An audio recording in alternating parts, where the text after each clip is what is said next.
From kicking you-know-what in X-Men to bringing the romance in How to Get Away with Murder, Famke Janssen can do it all. Yes, she can, and now she's pulling at our heartstrings as a desperate mother who's swindled by a runaway teen posing as a caregiver hired to help her autistic daughter. Take a look. You take my daughter to Family and Children's Services? Do you know what those people can do? Is there something we've done that you disagree with? Do you feel Glory's not being treated well? It has nothing to do with you, Kate.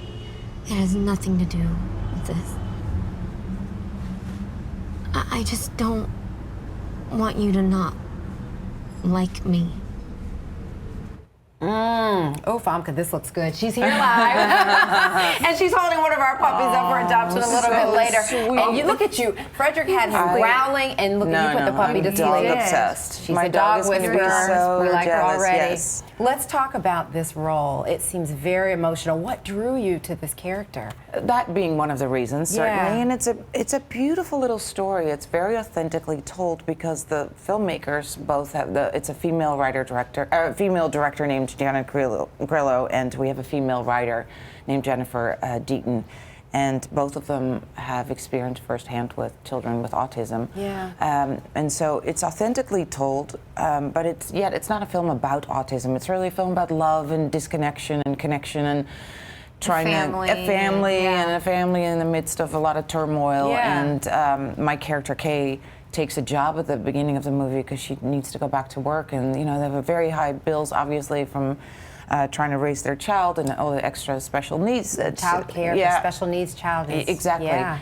And then they hire a person, and unbeknownst to them, that person is an imposter, is not actually a caretaker at all. It's heartbreaking. Yeah. Yes, but she, even though she does some unethical things in the beginning, we don't know that. That happens behind her back.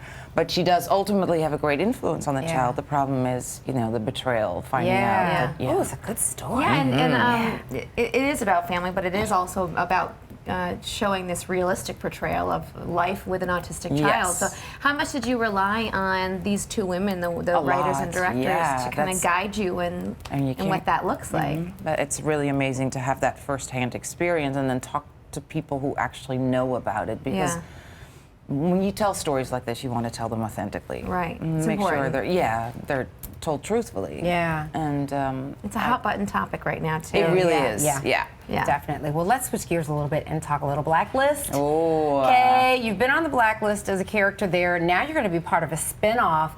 And last week, they had like the shockingest thing happen. Exploded. They killed off the main characters. So everybody wants to know what's going on. How much do you know about the spin-off, and how much do you know about what's going on Blacklist? Well, whatever I know, I'm probably not sharing a whole lot with you, and then there's a lot I don't know. Okay.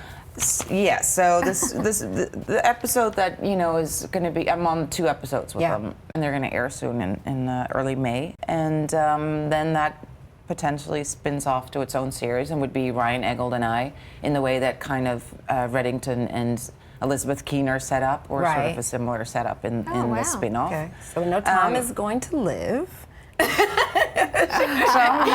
lips are sealed. Okay, well, we're excited. But then he might not. And then, maybe it's the shortest lived show ever. Maybe both of us die in the first episode and we're done. Well, she's like, I'm not telling you anything. Let's talk about How to Get Away with Murder. You had some steamy scenes. Steamy, there right? on I that know. Show. Yes. I know. So, I know that you probably can't talk about this either, because as with any Shonda Rhimes show, it's very secretive. Very secretive. But I've learned over the years working with those X-Men people. You have to be keep it secretive. secret. Yeah. But are you open to returning? I'm open to returning if my schedule would allow that. If the spin-off goes, then it's 22 episodes, and I don't think I have a day off. How does this work in your life? Is it tough for you to keep secrets for all these different roles? I mean, I'm a Scorpio. I keep secrets really well. It's safe with her.